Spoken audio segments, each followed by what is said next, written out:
तर आता एक दुर्दैवी बातमी आहे सोलापूरच्या माढ्यामधून। माढ्यातील आडेगावमध्ये 8वीच्या वर्गातील मुलानं डोक्यात गोळी झाडून आत्महत्या केलेली आहे। श्रीधर गणेश नष्टे असं आत्महत्या केलेल्या 14 वर्षीय मुलाचं नाव आहे। मुलाचे वडील गणेश नष्टे हे सीमा सुरक्षा दलामध्ये कार्यरत आहेत। त्यांची रिव्हॉल्वर वापरत या मुलानं आत्महत्या केल्याची माहिती आता समोर येते।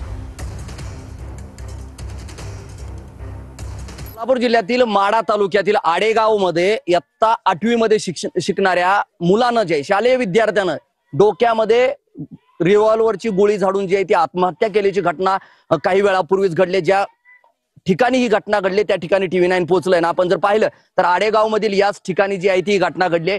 सोलापूर जिल्हा पोलीस अधीक्षकांचं पथक असेल किंवा अन्य अँब्युलन्स असेल या ठिकाणी जे आहे ते आपल्याला घटनास्थळी पोहोचल्याचं पाहायला मिळतंय। स्वतःच्या घरामधील रूम मध्ये जे आहे ते खुर्चीवर बसून डोक्यामध्ये जे आहे ते रिव्हॉल्वरच्या गोळ्या झाडून जी आहे ती आत्महत्या केली। आपण जर पाहिलं तर या आत्महत्येचं कारण अद्याप तरी अस्पष्ट आहे। दरम्यान येत्या काळामध्ये टिंबुर्णी पोलीस स्टेशनचे पोलीस अधिकारी असतील, कर्मचारी असतील या घटनेचा सखोल तपास करताना आपल्याला एकंदरीत पाहायला मिळतात। दरम्यान ही घटनेनं मात्र सोलापूर जिल्हा हादरल्याचं एकंदरीत पाहायला मिळतंय। माझं सहकारी कॅमेरा पर्सन प्रमोद राऊत सह मी संदीप शिंदे, TV9 मराठी, आडेगाव, माढा, सोलापूर।